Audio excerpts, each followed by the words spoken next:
Hello everyone, today we are going to learn basic Photoshop tutorials how to add image to layer. As example, I will open this image, and then if you want to add image into this layer, you can open your image folder.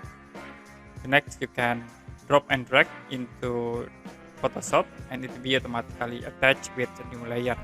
You also can edit size this object, and if you want to combine or move this image into background layer, you can combine. You can click these two layer, right click and choose merge layer. It will be automatically combined. The other option, you can open, click file, open, and then I will open this image, so it will be create for new tab. You can click in here to unlock the image, and then you can click edit, copy, and we can paste in this layer. Can edit again, paste. Okay, that's it. How to add image to layer in Photoshop. And if you have any question about this tutorial, you can comment below this video.